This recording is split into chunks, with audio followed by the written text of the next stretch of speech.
This is Annette Oso. I'm the Managing Director of Resilient Virginia.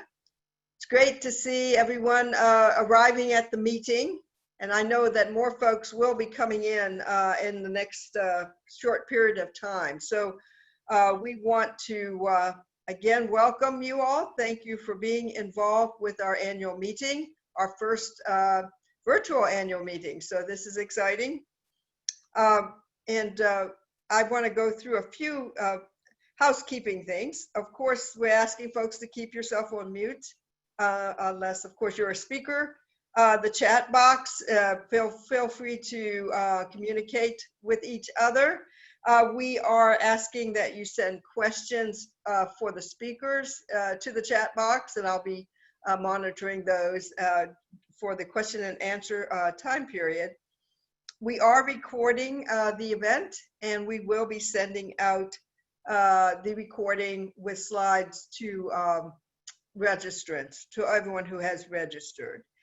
So we'll wait a few more minutes as the arrivals continue here, and then we'll get started with the presentation.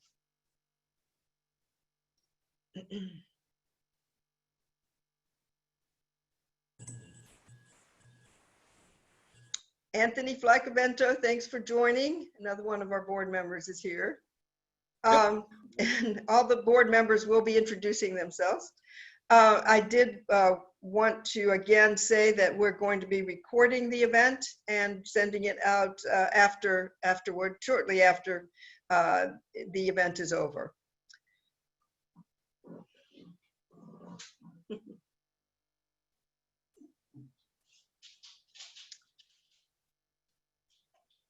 Yes, we do have about almost 60 people now that have joined us. We did happily have a full house of 100 folks registered. So folks will continue to come in the next few minutes. In order to get a sense of where folks are coming from as far as their work affiliations and such, we wanted to do a quick poll. So we're gonna go ahead and launch that. We know obviously we're not getting everyone because not everyone's in, but it'll give us a sense of where folks are coming from. So please respond to the poll. Here it is. It says, are you for-profit, nonprofit, education, government, community group, individual, or other? So I will launch that in just a moment. Here we go. We're launching the polling. Please do respond. We'll have 60 seconds where we're taking responses. So it's 60 seconds and counting if you want to quickly respond to the poll. And folks are coming in and responding to the poll. So we have about 40 more seconds here.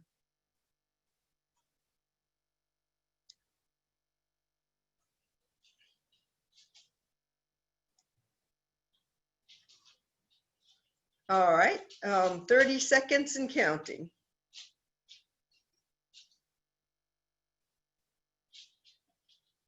And folks are continuing to arrive. So 20 seconds left, and we'll end the polling and get a sense of who is involved.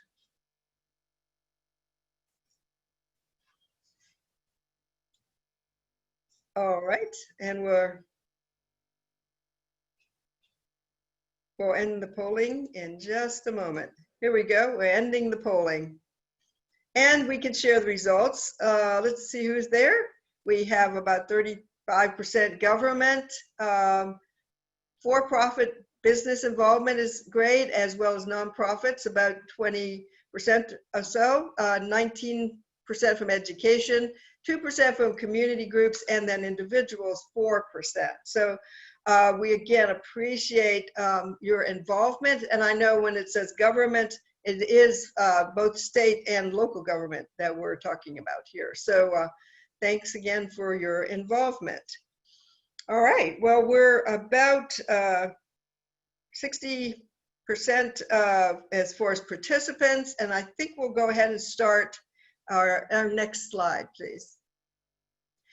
I did want to say as we forward the slide, again, welcome. And the folks behind the curtain are Jerry Cervenka, our web manager, and Tracy Garland, our social media and events person, so staff person for Resilient Virginia. So we do appreciate their working on setting up this event for us and managing it while it's happening.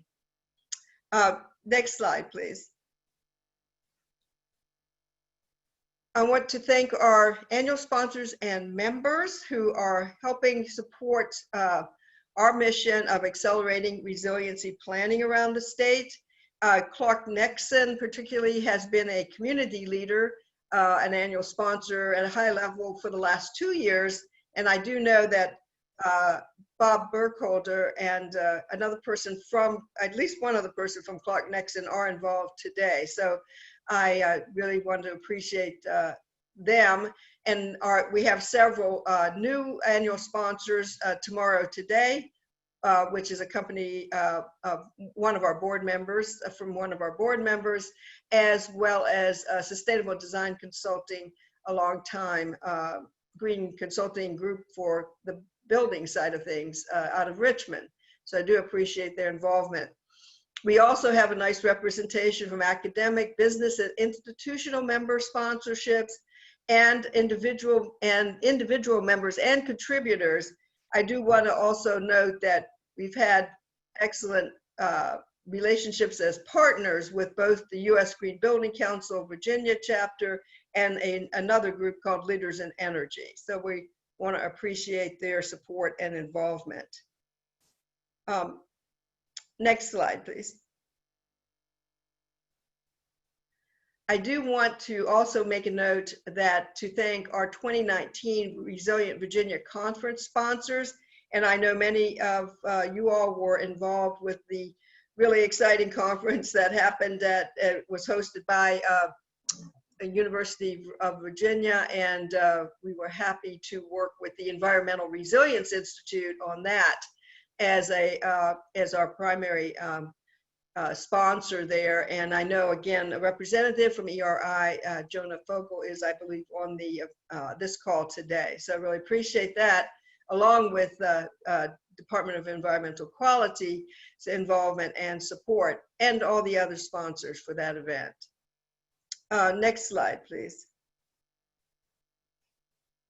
So here's the agenda for today as we get going, and folks are continuing to come in again throughout this initial period of time. So we will go forward to review the agenda.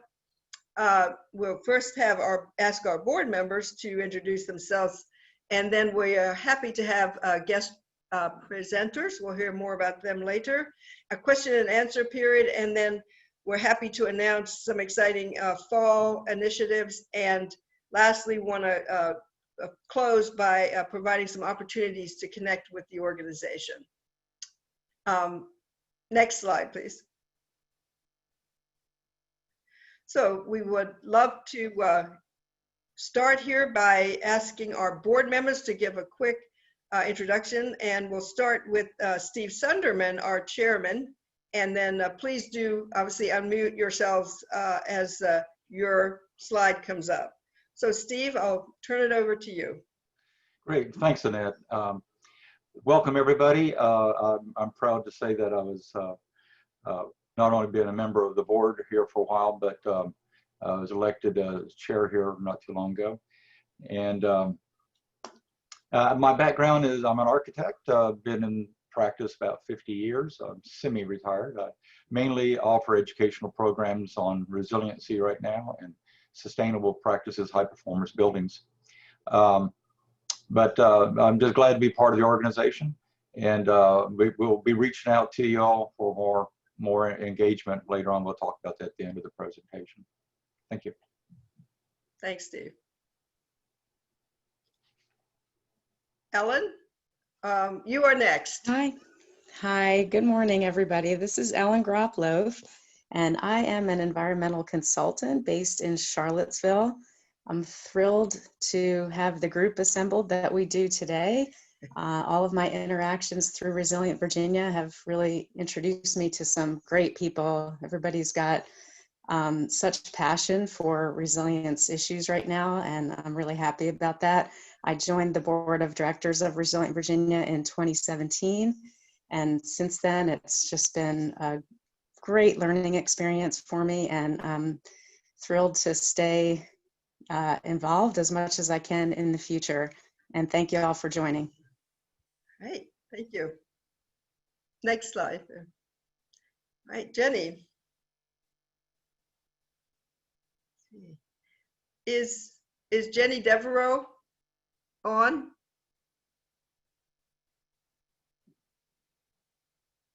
We're not hearing from Jenny.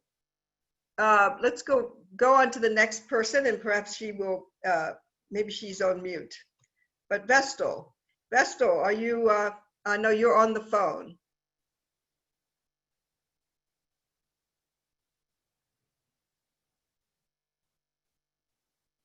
No, we may have lost Vestal's connection. So, and I'm sorry, I just going back to Jenny Devereaux. Jenny has a long history of being involved with emergency management programming at various consulting firms, now at Witt O'Brien's. And so we're very happy to have Jenny involved, very familiar and involved with FEMA programs on emergency preparedness recovery. So just going forward to Vestal again, please.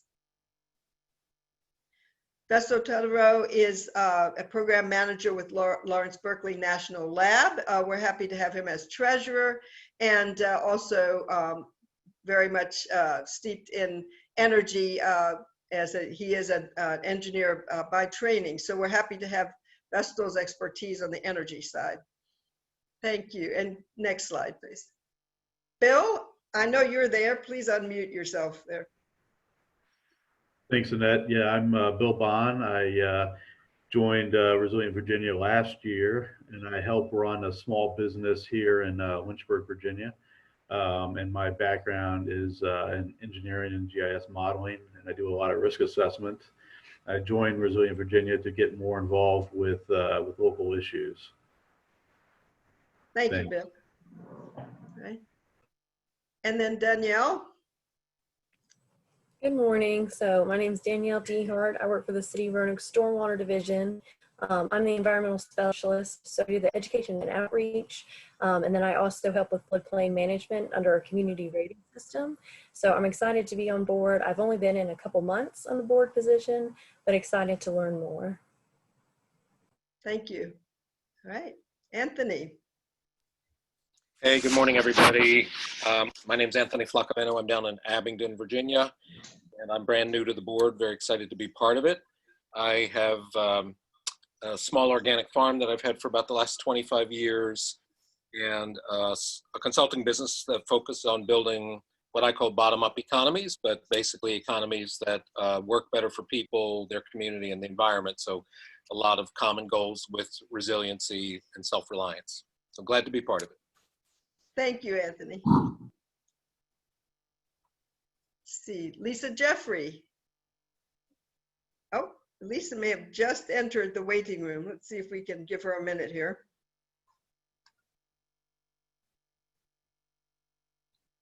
Lisa Jeffrey, are you there?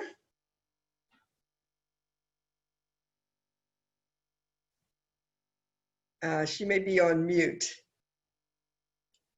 Lisa is an engineer by training. Again, the senior associate Hazen and Sawyer, a water management oriented consulting firm.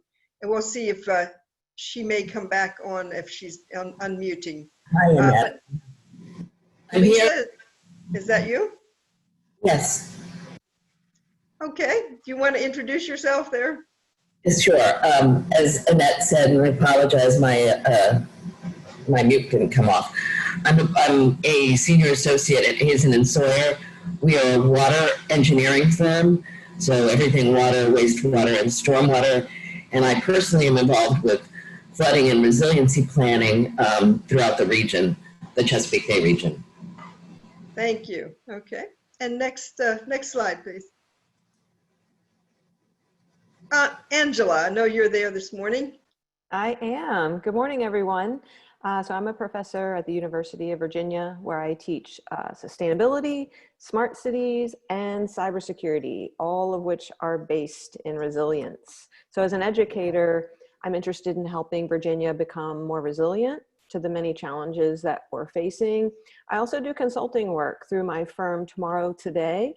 So I've worked on a variety of projects across the state of Virginia in several different areas. I was also born and raised here in Virginia, right in the Shenandoah Valley. And so I graduated from and have worked at several universities in Virginia. So I have a strong sense of commitment to the state of Virginia overall. Thanks so much. And thanks for your sponsorship there too. Well, we are so pleased to have that opportunity to introduce our board members. We have a great board, very involved and active in the various aspects of resiliency. And that's our goal, is to both have the diverse interests represented on the board, and also we try for geographical diversity too, to bring in different aspects of the state as far as the interest and in resiliency goes. We're happy now to have an opportunity to have three great presenters. I will briefly provide you with an introduction, and you can also see additional information on their biographies on our website, as well as their contact information. So let's get started there, and go next slide, please.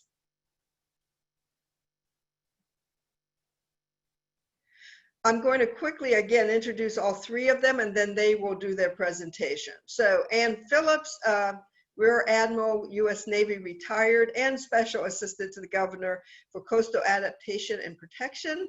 And when I first met Ann, she was chairing the Infrastructure Subcommittee for the Intergovernmental Pilot Planning Program in Hampton Roads, where they've been working on resiliency for quite a number of years. So they definitely have a head start there in Virginia. Next slide, please.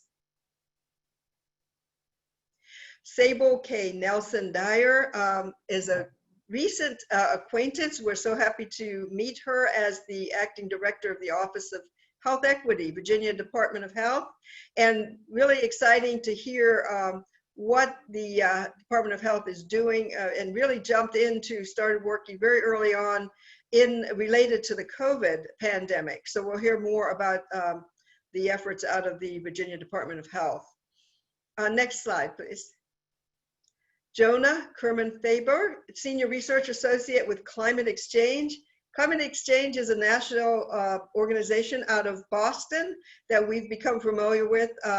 They work in a variety of areas, including carbon pricing, health, decarbonization, and various other climate-related programs, and have excellent webinars, by the way. And Jonah is a researcher in those areas and has co-authored a very interesting economic analysis related to the concept of resilient recovery. And I would say just a moment on that. That is our theme for this annual meeting: resilient recovery, moving toward a healthy, clean, and equitable economy as we work toward restarting our economic engines here in the United States. So very interesting to hear what his report has revealed there. So with that, we will get started, and we're going to ask Ann Phillips then to have the first presentation. There will be a question and answer period after all the speakers. Please do send questions to the chat box, and I'll be picking up the questions from there. So Ann, please welcome, and please get started. Okay, good morning. So as the presentation's coming up, thank you. I'm honored to be here. Thank you to Annette and her staff and her board for hosting us this morning and hosting this panel. And as I get started, I should mention that since I'm working from my home office, my next door neighbors have apparently decided to have a tree taken down this morning. And so they only have one tree and it's coming down. So if you hear sawing in the background, I'll do my best to talk over it. But anyhow, you never You never know. We live in interesting times. As Annette has mentioned, I am the Special Assistant to Governor Northam for Coastal Adaptation and Protection. It's a position that's been in place approximately 2 years, created by the 2018 General Assembly. I am aligned with the Secretary of Natural Resources Office. I do not have a staff or a budget, which makes life interesting on occasion. However, I would like to thank the many entities who are constant partners in this work across Virginia. Resilient Virginia is certainly one of them, but also the Virginia Sea Grant, who has provided terrific assistance with fellows who are my only staff, Virginia Management Fellows Program. I have a Virginia Management Fellow, Virginia Academy of Science, Engineering, and Medicine for their fellowship this summer. And also organizations like the Virginia Coastal Policy Center, Virginia Institute of Marine Science, Commonwealth Center for Recurrent Flooding Resilience, and many other nonprofits and interested entities who are always willing to respond, say yes, and provide guidance and support to our efforts. So what I'd like to talk to you about quickly today, and then align that with my fellow panelists who I know you'll enjoy hearing from, are a little bit about what we have done, where we're going, and what is in our future here for the remainder of the Northam administration. In particular, responding to Executive Order 24, making Virginia's coast more resilient, and Executive Order 45, which is institutionalizing resilience in state-owned infrastructure, and Executive Order 29, which created the Council on Environmental Justice, which has now been transitioned into a formal council through the 2020 General Assembly. If we can move to the next slide, please. In the context of adaptation and coastal adaptation and protection, which is my focus, the 8 coastal planning districts, roughly everything east of I-95, we have been focusing over the past year on creating a master planning process, a framework for a master planning process for the Commonwealth, which is nearly complete and which will be released sometime this early fall. So it's coming.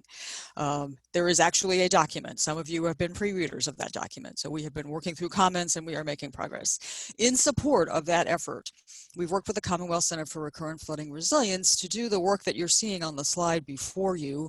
And the access to this work is available through CCRFR's website, and the link you see up there through ArcGIS will get you actually to this data source where you can see a new source of mapping sea level rise and nuisance flooding and a moderate flood event such as might be seen in a Cat 1 storm or a nor'easter.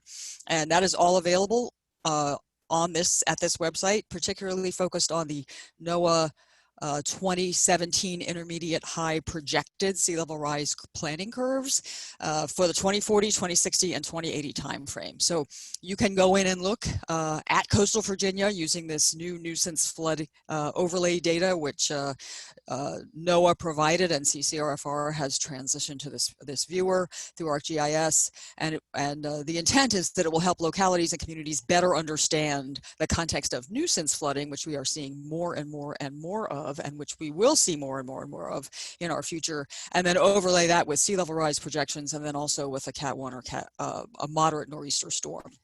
So please take a look at that when you get a chance. Today's nuisance flooding is tomorrow's permanent inundation. And this picture of Norfolk, which some of you might recognize, the yellow buildings in the middle are Old Dominion University. And it's no secret that they are in a very vulnerable area. So just one of the challenges in our future in coastal Virginia.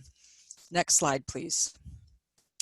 As we've worked through how we will move forward as a Commonwealth in the context of coastal adaptation and protection, we've come up with some priorities that we just keep coming back to.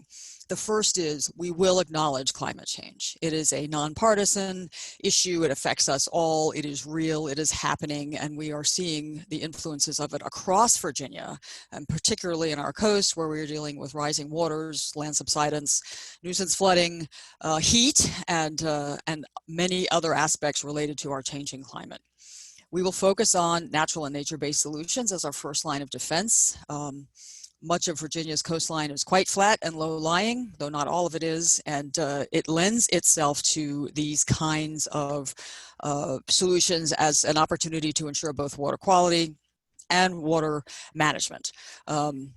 And of course, our challenge is we want to bring these two things together. We focus for years on water quality in Virginia. We do an excellent job in working to ensure our appropriate response to federal law, to the Bay Act, but the water management challenge and working that piece into it is new. So bringing those two things together is important, and we've seen some of that in this most recent General Assembly with House Bill 504, which adds coastal resilience and adaptation to sea level rise and climate change to the Water Resources and Wetlands Protection Program in the state, and Senate Bill 776, which is Living Shoreline Bill, which pushes towards living shorelines unless as the most preferred alternative, unless that is not suitable. And so we're seeing more and more focus in this area throughout the Commonwealth. It's important that we collaborate across regions, localities, communities to get the most that we can out of the modest opportunities that we have for funding. I'll talk a little bit more about that in a few minutes. And a recurring theme throughout this, and you'll hear more of this from our fellow panelists, is that of environmental justice and equity as an absolutely essential element. The people who need the support the most are those who have the least capacity to get to it, the least ability to even plan for their future. So our responsibility as a Commonwealth is to help those people plan for their future as an entering argument so that they are not left behind. And then finally, to integrate this resilience process across and throughout state agencies and processes. And we've seen some of that in House Bill 1313, Delegate Hodges' bill, which adds adds a little bit of it establishes the Chief Resilience Officer in code for the first time. It adds a little bit of authority to my position, which was already in code, but more importantly, it expands DCR's flood protection program capacity in the context of including more and more stakeholders in that process so that they can now reach out more directly to manage flood management across the state, which of course is their responsibility. I think I will move to the next slide there, but breaking down stovepipes of excellence is one of the biggest challenges I find in my position. And as you know, Net and I have talked about this quite a bit, but it turns out that needs that are coastal are also Commonwealth-wide, particularly when it comes to flooding. So the need for updated rainfall data. Those of you who know me know I have this little thing for updating Atlas 14 Volume 2. We are going to do it. There is a Federal Highway Administration DOT FHWA pooled funding request posted under that process that includes the states of Maryland, Virginia, Delaware, and North Carolina to update our portion of Atlas 14 Volume 2. If you're interested in that, please go take a look. That will baseline our historic rainfall data so that then we can move forward into predictive rainfall projections, something that is also a need. Predictive floodplain mapping, a full riverine and coastal gauge system. We have pieces of that in the Commonwealth, but we need the whole thing.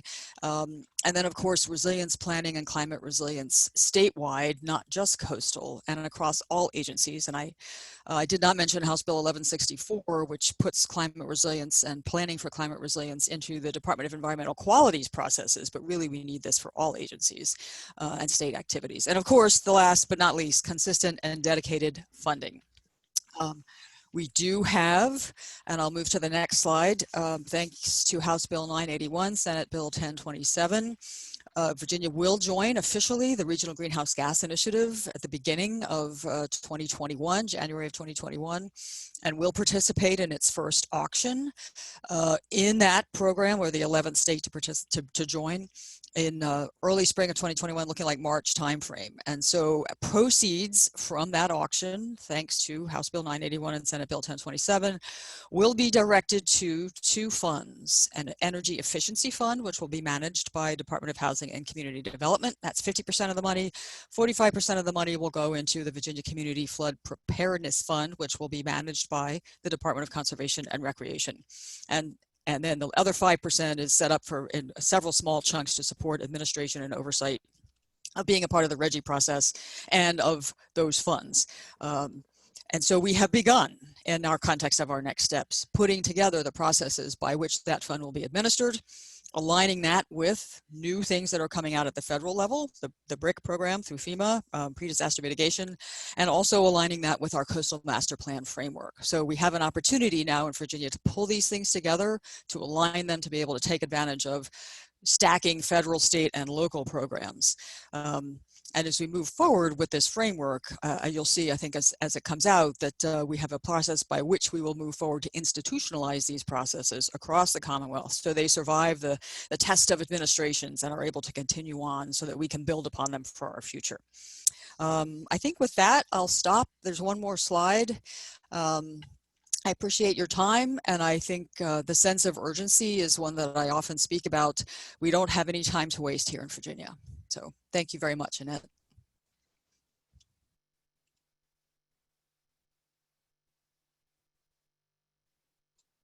Thank you, Ann.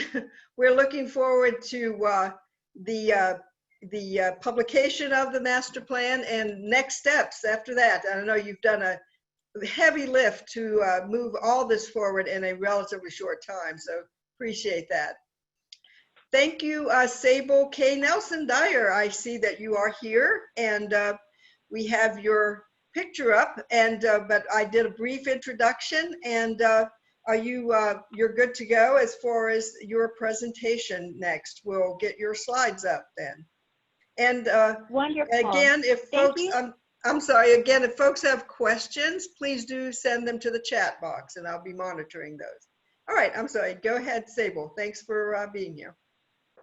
It is absolutely my pleasure, Annette, and good morning to everyone. We are so excited. I'm Sable K. As was previously mentioned, I am the Acting Director of the Office of Health Equity at the Virginia Department of Health, and also serving as Chair of our Health Equity Working Group that is situated within our Virginia Unified Command. And very excited to talk with the Resilient Virginia team about some of the efforts that the Office of Health Equity has engaged in to ensure that we emerge from this COVID-19 pandemic as a stronger, more resilient Virginia. And I'm happy to talk with you all about some of the pieces that we've engaged in. If we could go to the next slide, please. So just a little bit of information about the Health Equity Working Group. We were established on March 11th, so just literally a few days after the first confirmed case of COVID-19. And it was really the forethought of our leadership within the Unified Command, within the Virginia Department of Emergency Management, within the Virginia Department of Health, and in conjunction with the Governor's Office, because it was noticed, especially as it relates to this concern, that there was a possibility that there would be adverse impact, and that there was a possibility for underlying health inequities and underlying structural racism and systems of oppression to adversely impact the way that people's lived experiences as it relates to this life post-COVID-19. So at that time, we established a COVID-19 Health Equity Working Group, and it has grown. We started off with about 60 members, but now we've grown to over 100 members. And this Health Equity Working Group serves as a senior level mechanism that convenes representatives from the Governor's Office, state agencies, including each of the representatives from the Health and Human Resources Secretariat, as well as leadership from other relevant state entities across the Commonwealth. So we have representatives from advisory boards to government agencies, as well as representatives from human resource service organizations, advocacy and stakeholder groups, community leaders, as well as faith leaders. And the goal is to ensure that we ensure health equity is central to every decision that is being made throughout the crisis. And the way that we do that is we operationalize our purpose. We seek to apply a health equity lens to the Commonwealth of Virginia's COVID response, both proactively and reactively. And we do this by prioritizing and identifying resources, issues, and decision points impacting marginalized and at-risk individuals, as well as supporting the intentional inclusion of the needs of at-risk and marginalized individuals and communities within each working group across the Unified Command as it relates to preparedness, mitigation, response, and recovery. If we could go to the next slide, please. And the way that we ensure this is through our leadership task force. So we have a health equity expert embedded in each of the different entities and agencies that are engaged in providing, leading our COVID-19 response. So we have Dr. Janice Underwood within the Office of the Governor. She is our State Diversity, Equity, and Inclusion Officer. We have myself at the Virginia Department of Health. And then at VDEM, we have Curtis Brown, who is the state coordinator for the Virginia Department of Emergency Management. And VDEM has actually hired Dr. Lauren Powell as a health equity expert to look at the intersection between emergency management and health equity to see what ground could be covered there. Next slide. So this slide here summarizes what we've done so far. So from March until now August, what have we accomplished? And it primarily falls into 3 buckets.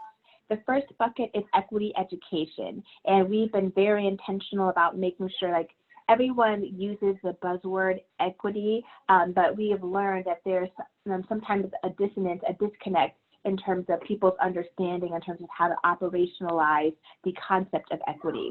So we've been very intentional about making sure that we engage and educate all of our partners, the staff members at the health department, and the other state agencies involved in the health, our COVID-19 response, to ensure that we are engaging and meeting the needs of the vulnerable and most marginalized communities across the Commonwealth.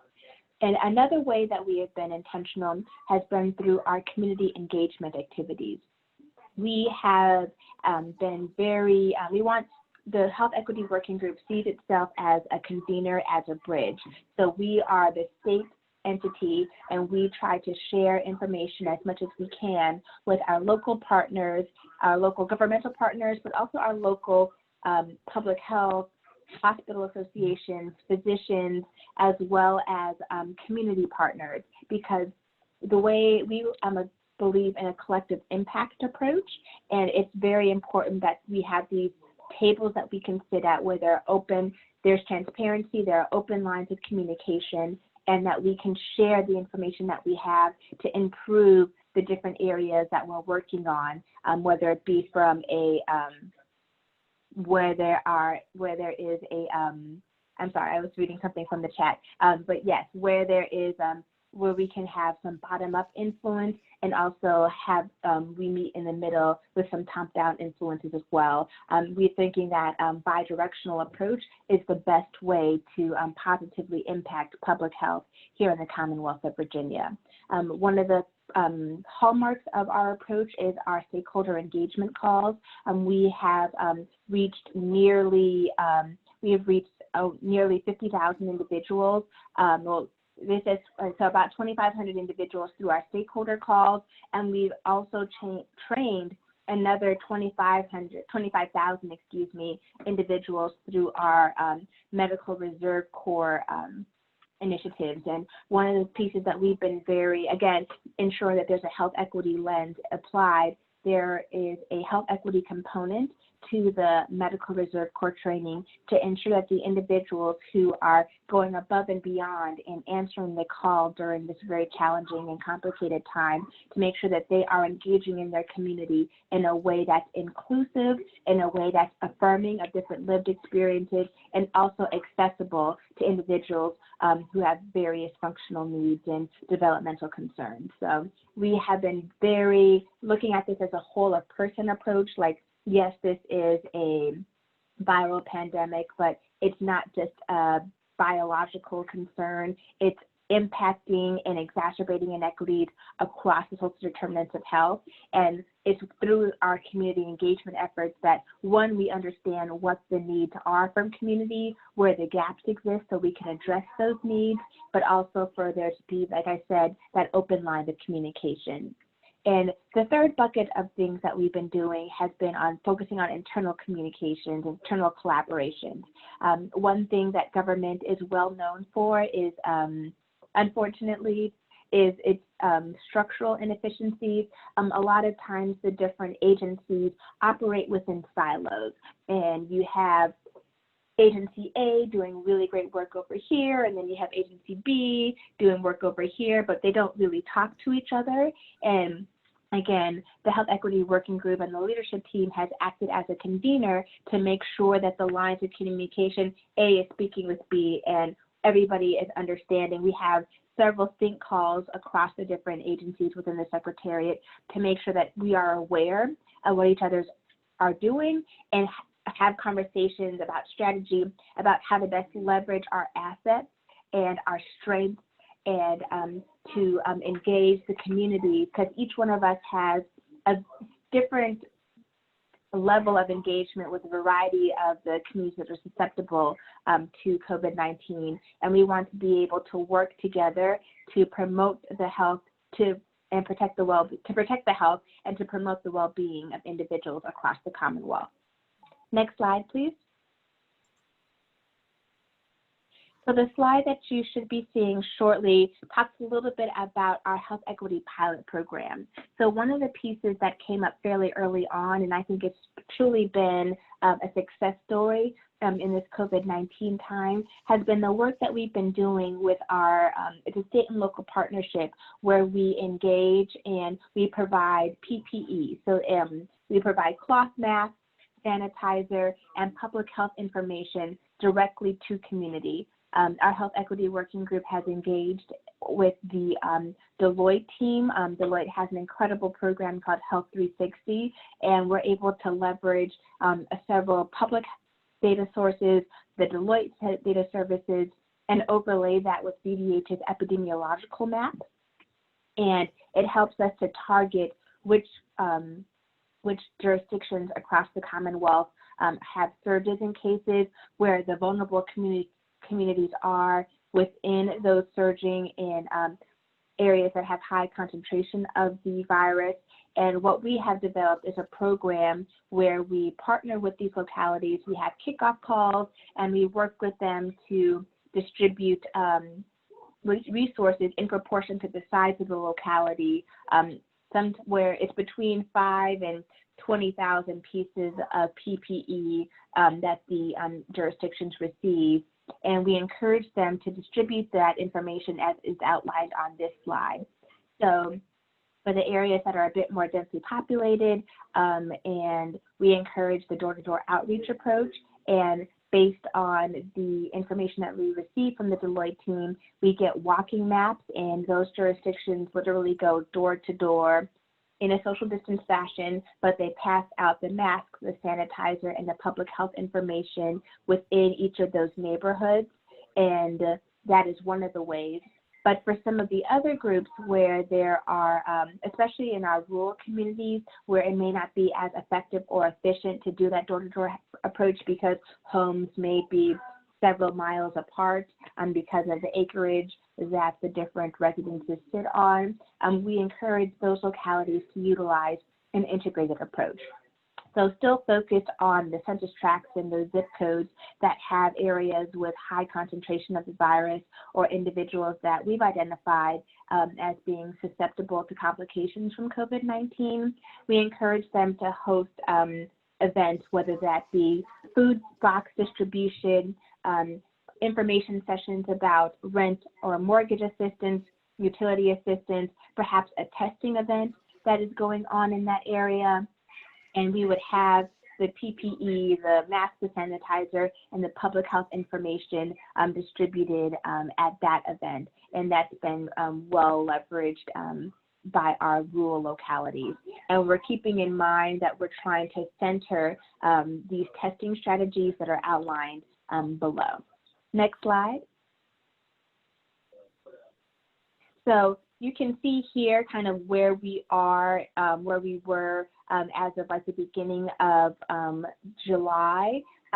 We have a total of 40.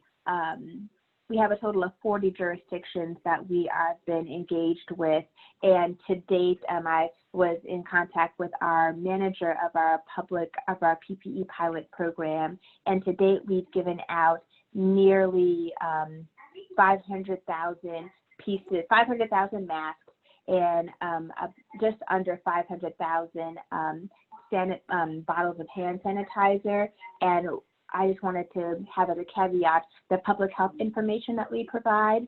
We work with the jurisdictions to ensure that we are providing that information in a way that is affirming and accessible.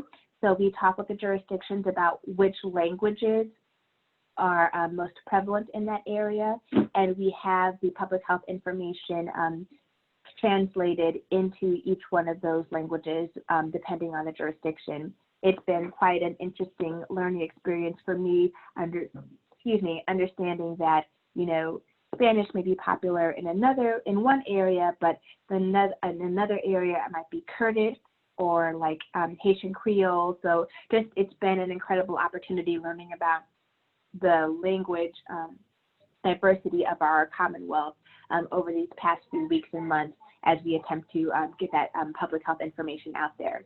Next slide. I just wanted to share a couple of the different resources to our Resilient Virginia team.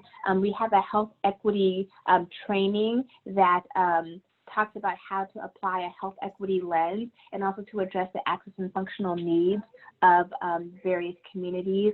And that's available on our health equity, on the Virginia Department of Emergency website, and the link is there on the slide. And if we could go to the next slide, please. We also have a health equity guidebook. So as different organizations are developing testing and contact tracing efforts, we are also preliminary working on adapting this for our vaccine preparations, but looking at how you can apply a health equity lens to those endeavors. We have checklists for you in terms of what you should consider and how you should engage in communications or logistics planning, literally from A to Z in planning a testing event and also in developing contact tracing initiatives. This is especially developed for our health department, how to do so and engage community in a way that is affirming and inclusive. And that's available on our health equity website. Next slide.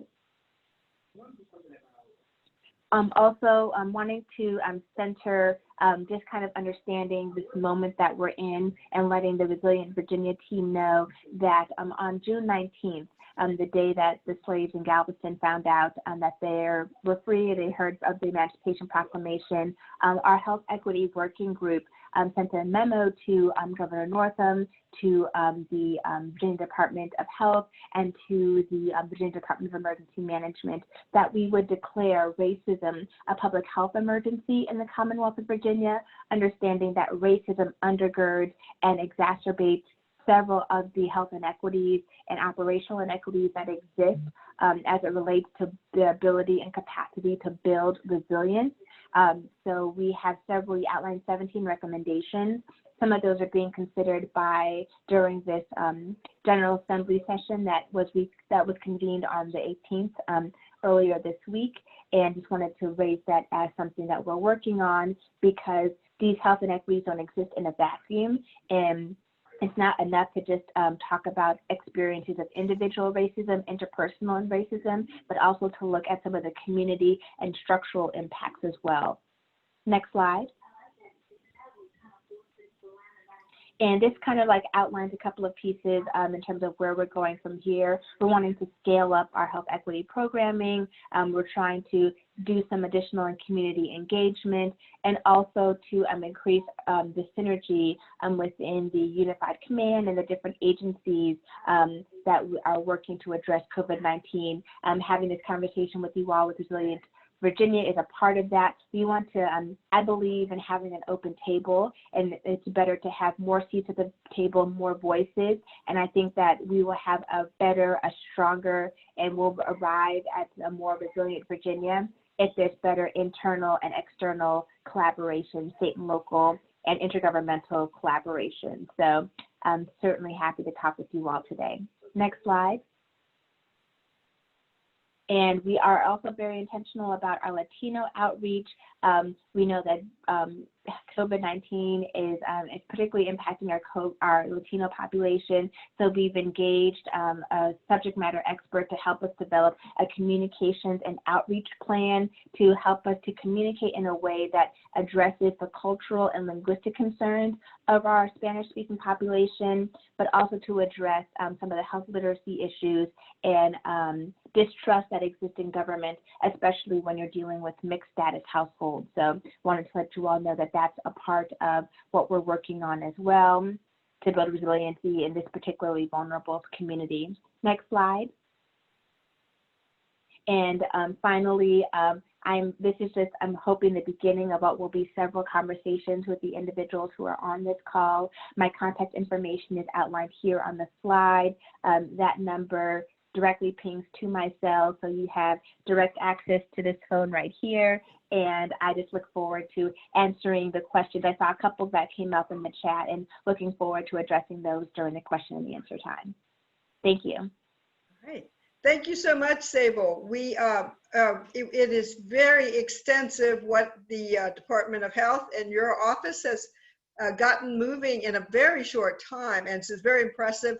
And we hope to both post some of your training materials and such on our website, and again, further conversations with you and see how we can collaborate. So thanks so much for your presentation.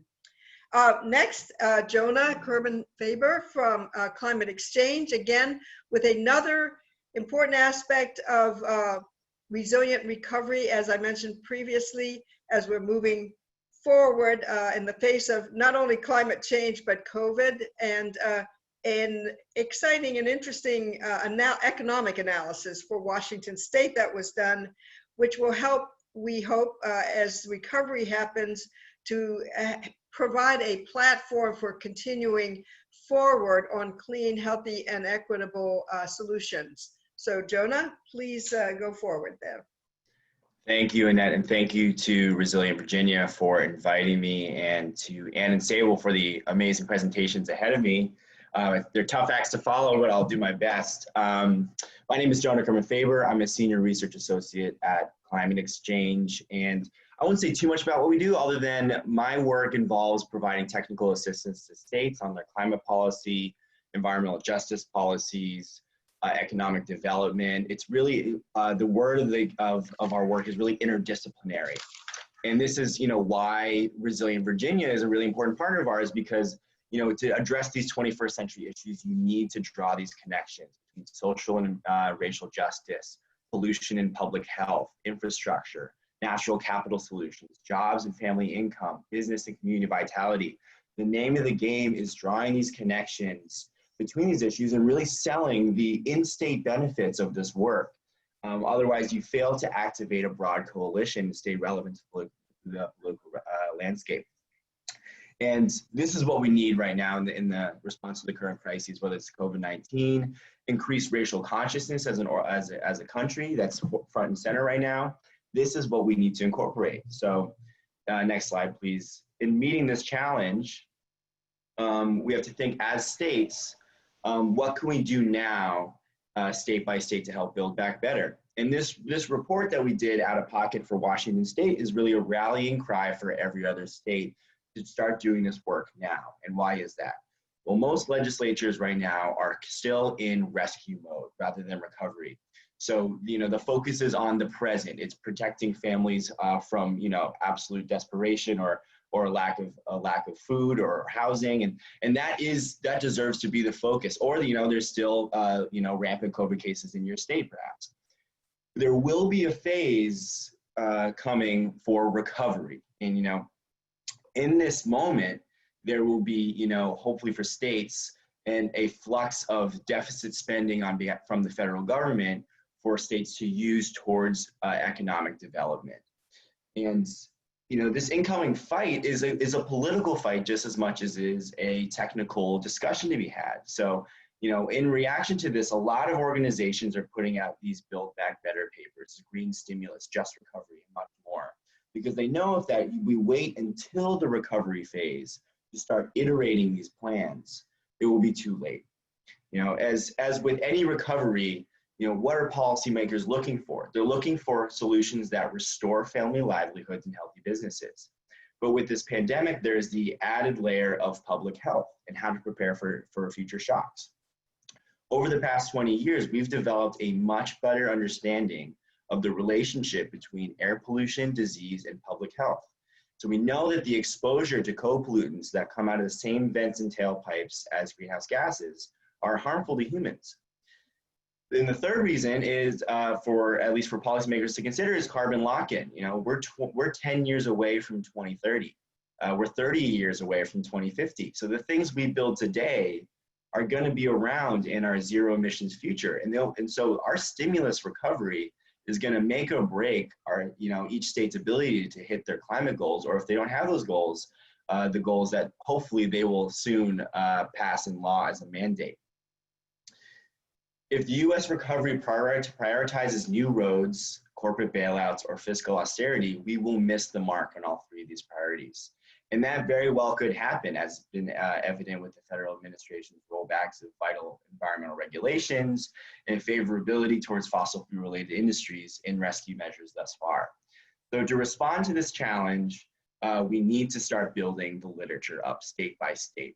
And you know, most organizations do this at the federal global level, but the real implementation of dollars and the real fight is going to happen at the state and local. So we need compelling data. We need modeling tools. We need broad stakeholder engagement and collective efforts that outline real plans and the use of stimulus dollars by state and local governments.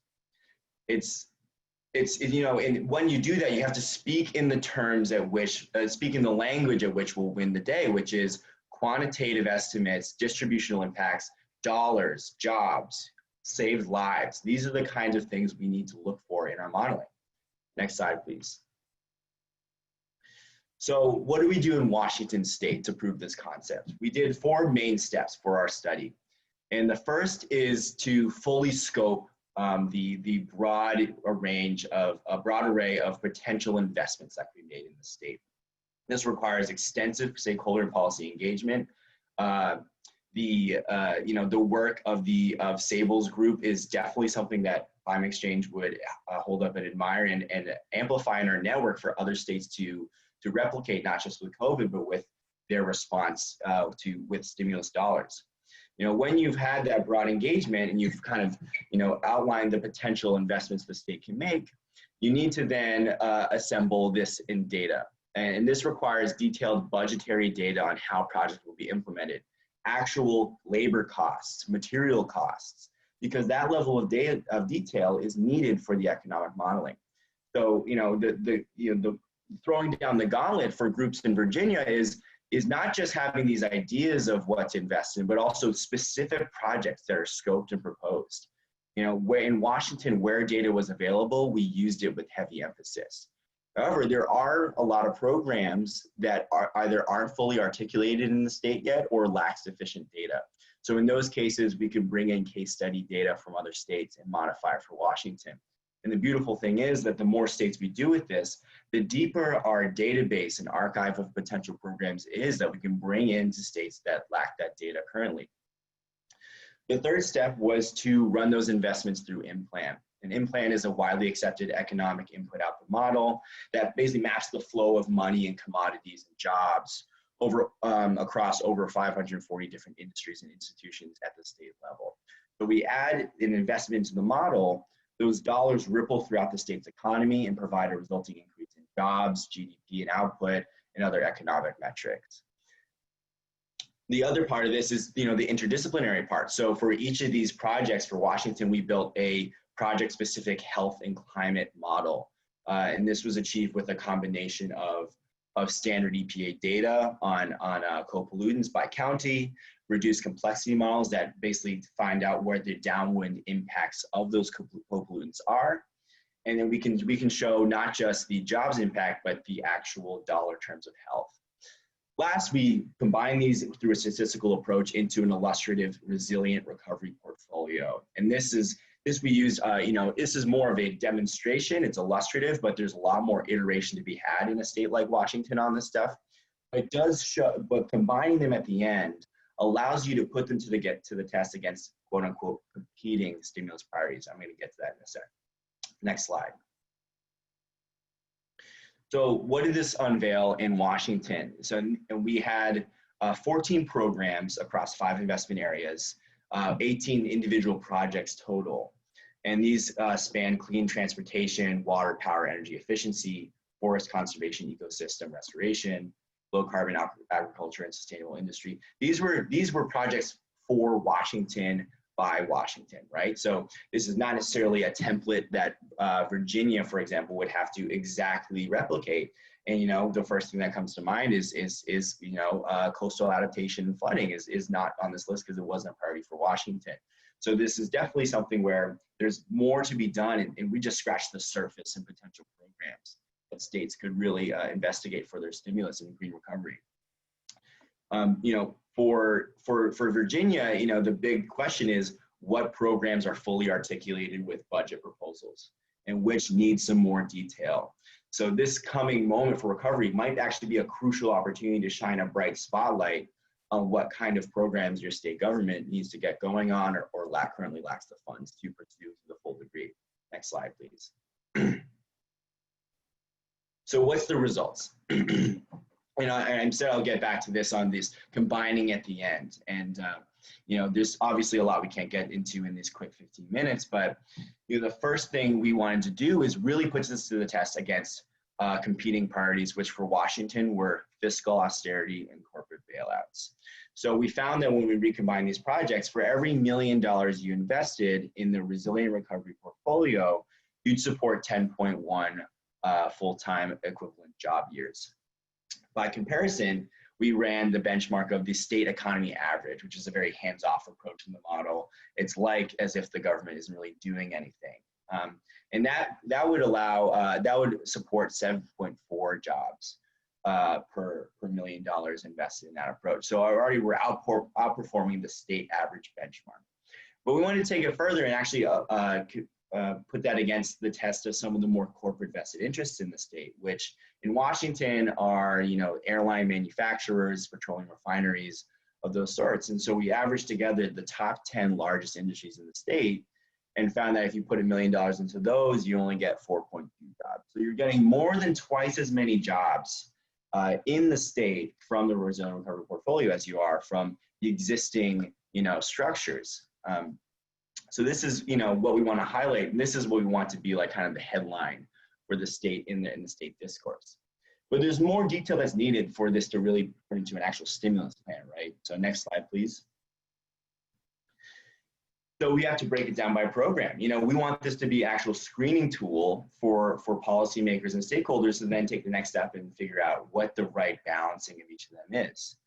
You know, in specifically in Washington, you know, we highlight these six as being the top performing, not only because one, we would expect these ballpark results to hold true across state lines, but also to point out that the top three of yours were specific Washington programs that had specific Washington data. So this makes this research useful now for state houses and administrations that are negotiating budget shortfalls for these very programs. You know, but this is also not enough just to express in dollar terms. You need to talk about labor intensity, job quality, and things like that. So next slide, please.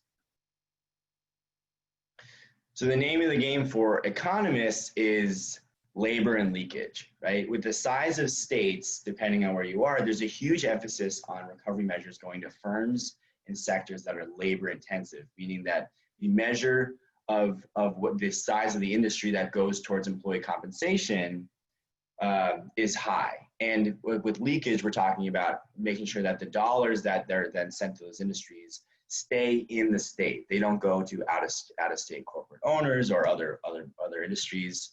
And we want this money to circulate and strengthen the domestic economy.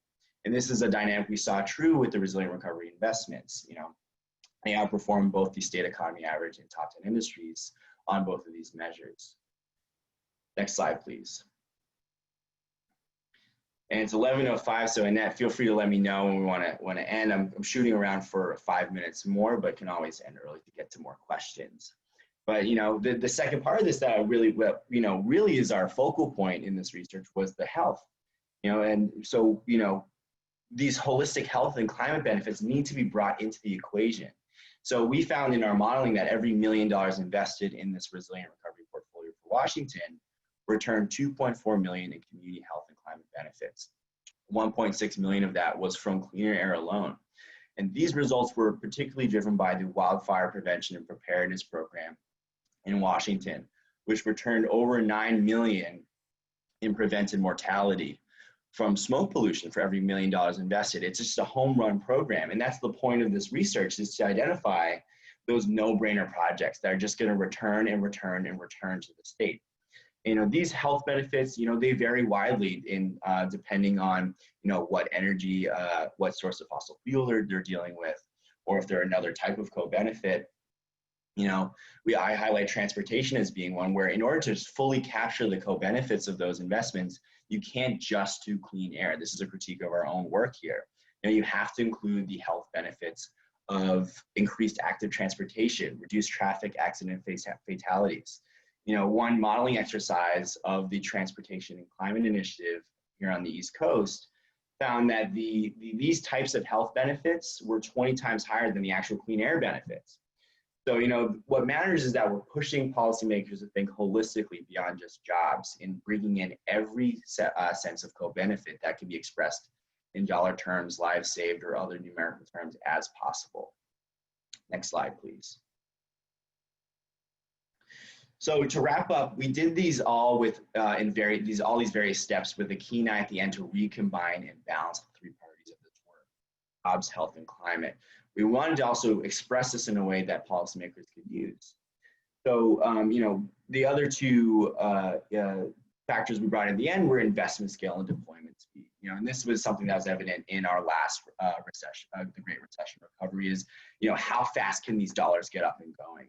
You know, and that's you know, when there's mass unemployment, you want to get people's incomes restored as quick as possible. So this is why, one of the reasons why doing this work now is so important, because when the stimulus money is here, those projects need to be shovel ready, right? So deployment speed is definitely something we want to highlight. Which of these need more work and planning to start now if you want them to be part of this recovery? And also investment scale. Obviously, you know, our $1 million multiplier that we use is very illustrative and helpful, but different projects are going to need different money, right? So it's worth highlighting in these reports, like we did for Washington, that transportation needs a lot of money, essentially infinite money, and states do not have the resources to fund this themselves right now. So you need to highlight that as a rallying cry for a lot of states. Meanwhile, other programs such as low carbon agriculture and sustainable industry in Washington were still very compelling programs, but definitely don't need as much of a piece of the pie as clean transportation does. So this was just the first step for Washington, and this was scoped with partners there to work to identify what the next phase coming out of this research is. But this is really our message to states: is start this work now. You know, when the moment comes, if you have these plans in place, you'll have better ammo against vested interest. You'll maximize the benefits of this program in terms of lives saved, in terms of resilience, in terms of its compatibility with your long-term climate goals. And then the benefits are endless of just getting this work done in a broad, deeply inclusive and engaging way. So that's my rallying cry. I'll end for now, and I'll pass it back off to Annette, but I'm happy to take questions and look forward to discussing what a resilient recovery would look like in Virginia with the other speakers. And I forgot this last slide, so I'll just mention that we are doing this work in other states. If you have a project for the resilient recovery system to consider, we are cataloging all of them, and that data is vital for other states to use. If you want this to happen in your state, let's talk. Let's see what's available in terms of state or foundation funding, or if you have other thoughts on how to advance this work, we're always looking for that input, and feel free to reach out to me at the email provided here. Thank you.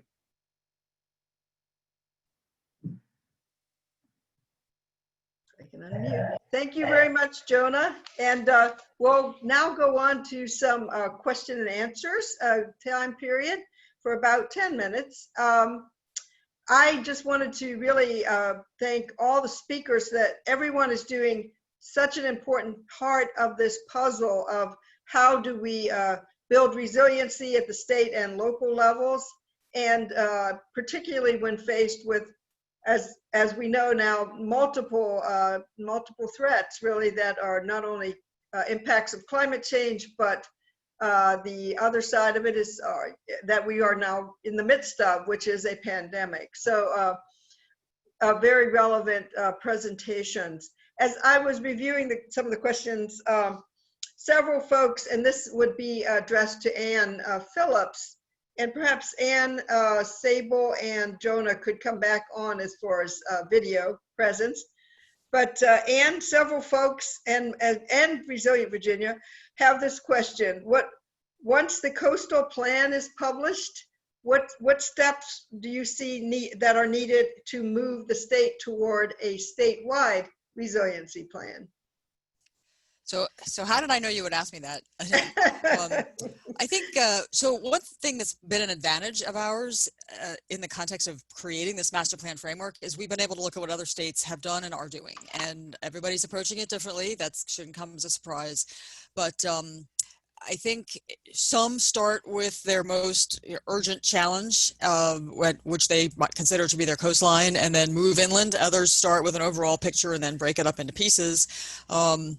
We have done a statewide climate and kind of resilience assessment under the Governor Keynes administration, but it was in 2008, and it needs to be redone.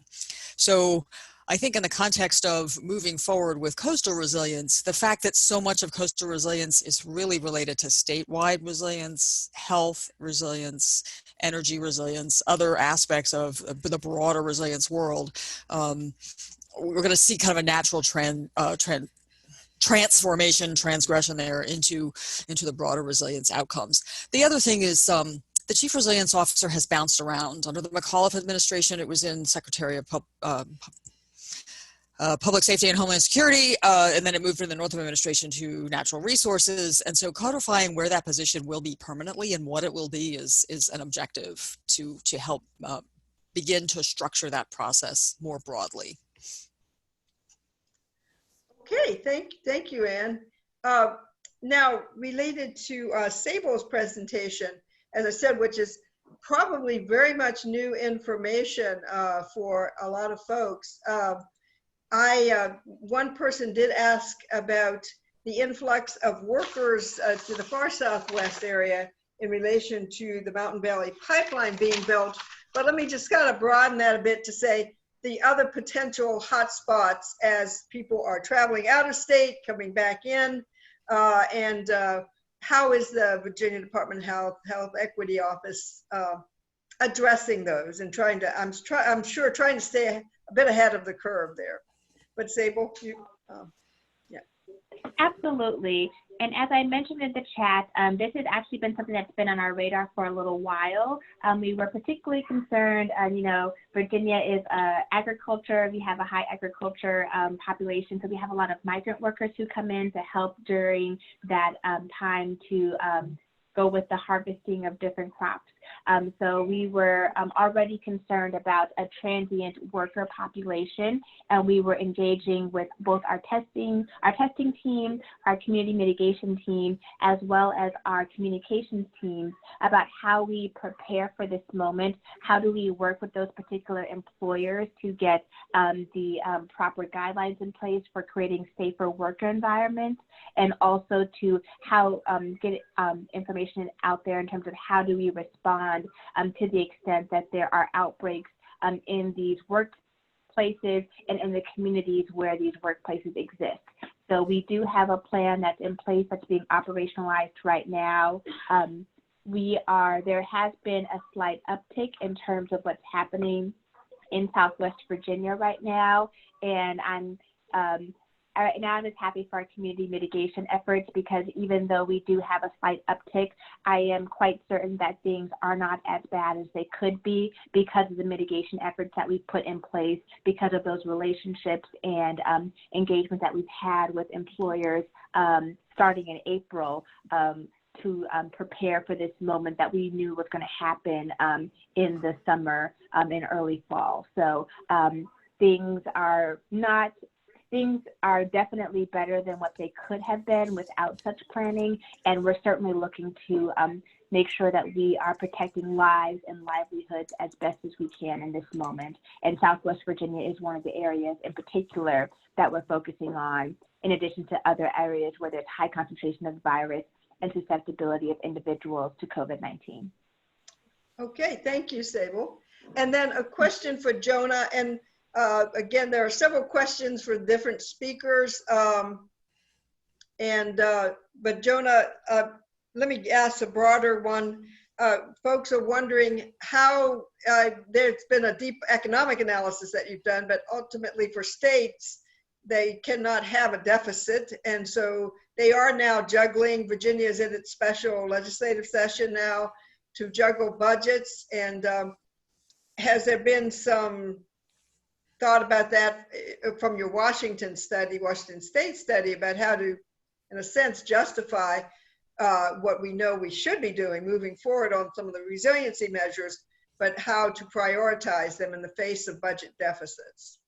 Right, that's an excellent question, and there's two important points to that one. The first one is that we carefully construct this work to be applicable to whatever is to come. Right, it's, you know, if there is a limited or constrained budget, this is meant to help guide the tough choices that policymakers have to make.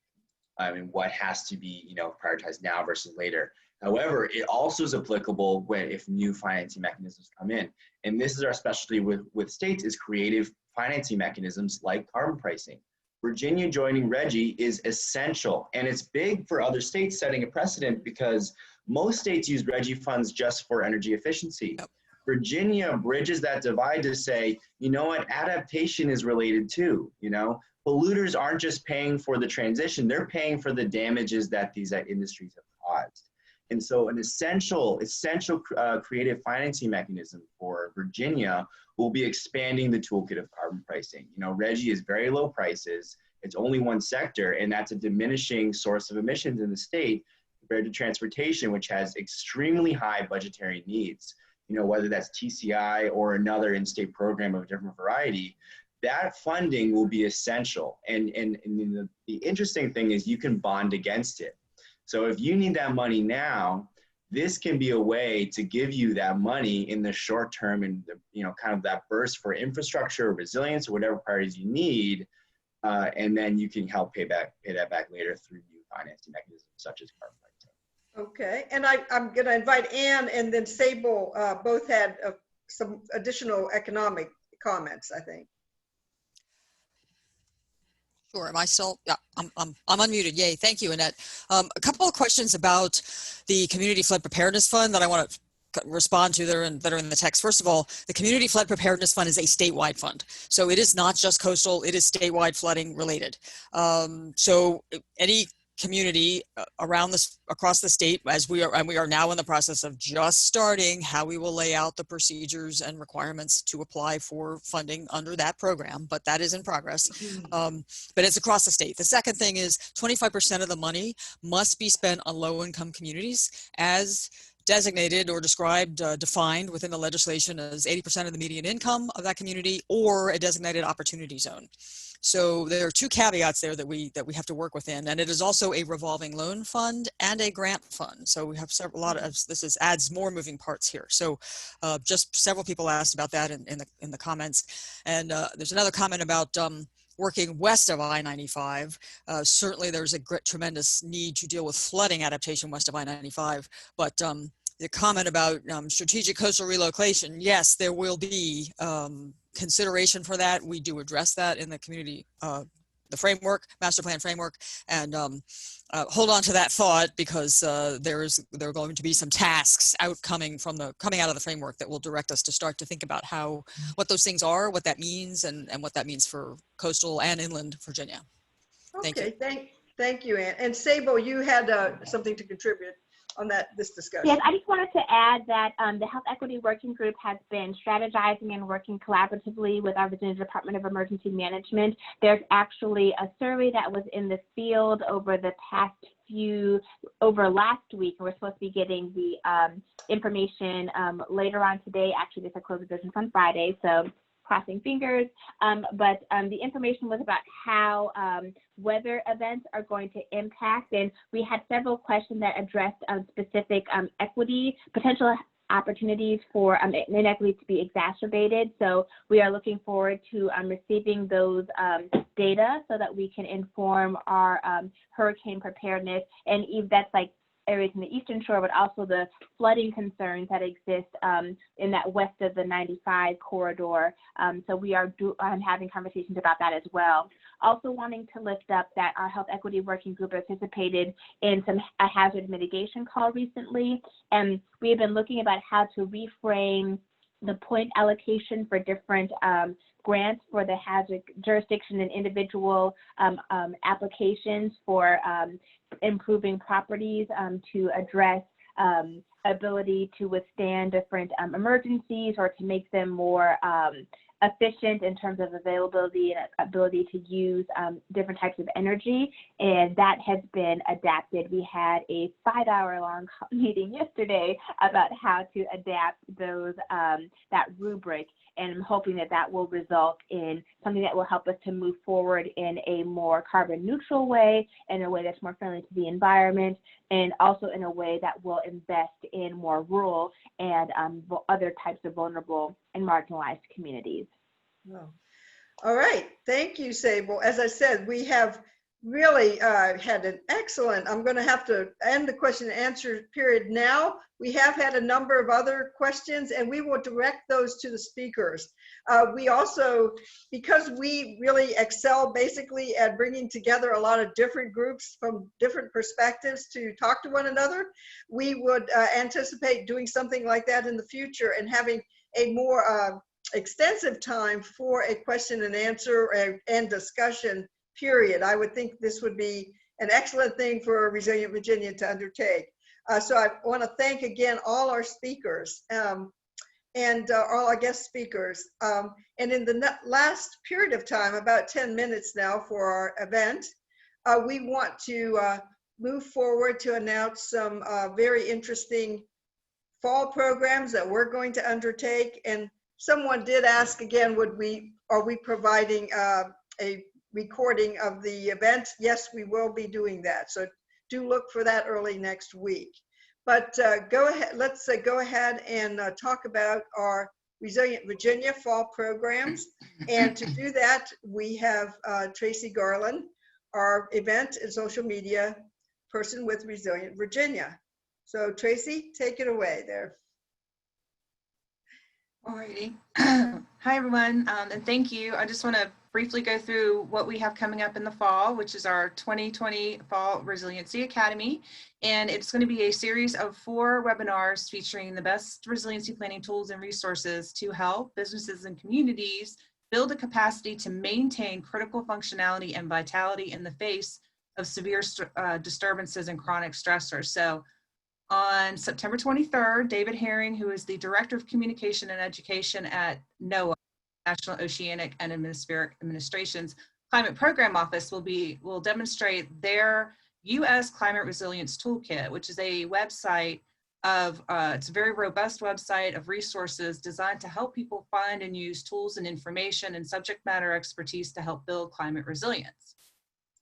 On October 7th, Tanya Graham, who is the Executive Director of the GEOS Institute, will guide us through their Climate Ready Communities program. And the Climate Ready Communities program is a do-it-yourself approach for local governments that features a practical guide to building climate resilience, a support for using the guide, and other supplemental services.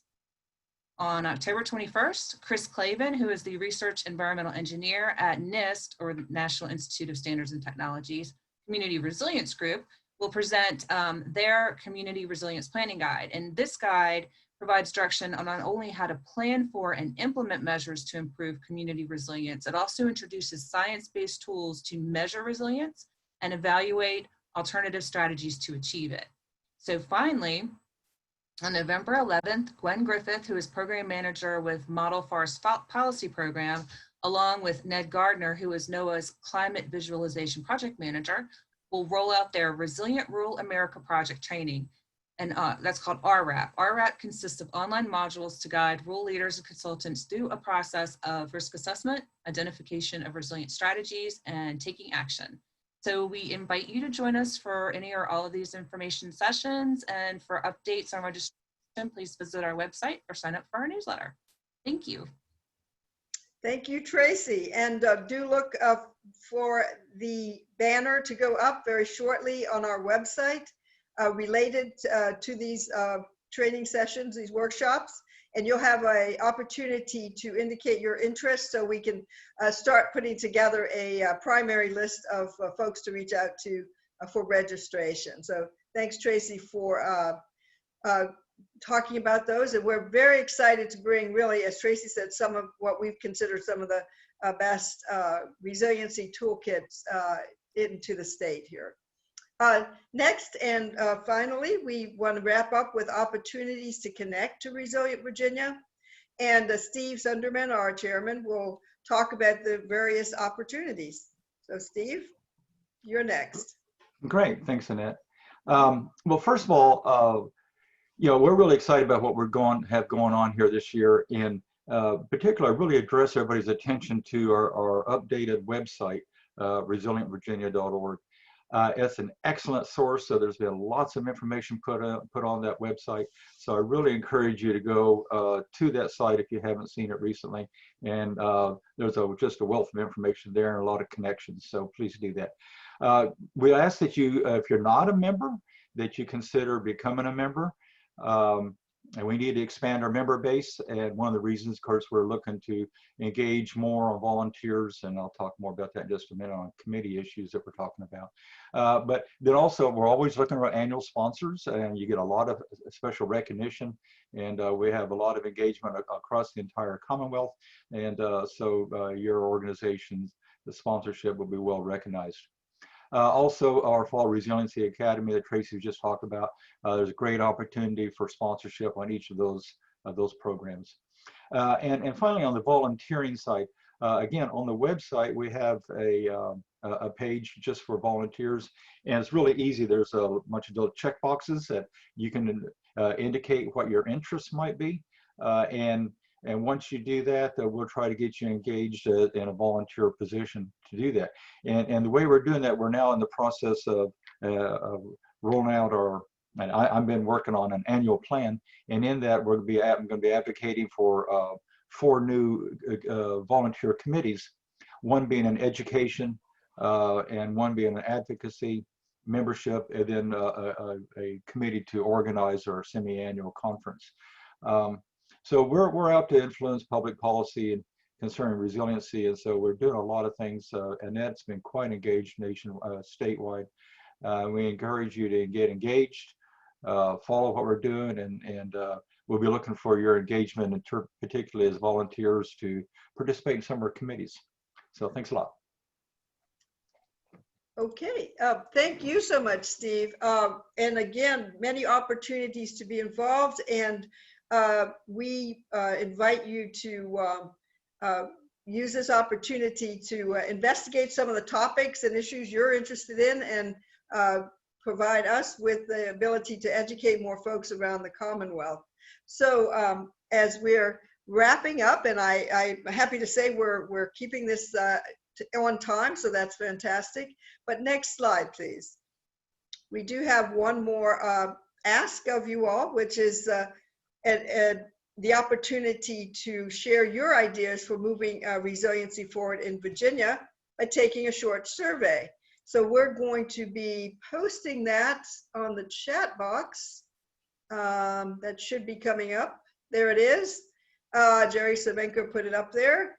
And then you can link to that now, or we will also be sending out a thank you email and connection to the slides and the videos early next week. So you have another opportunity to have input for our survey.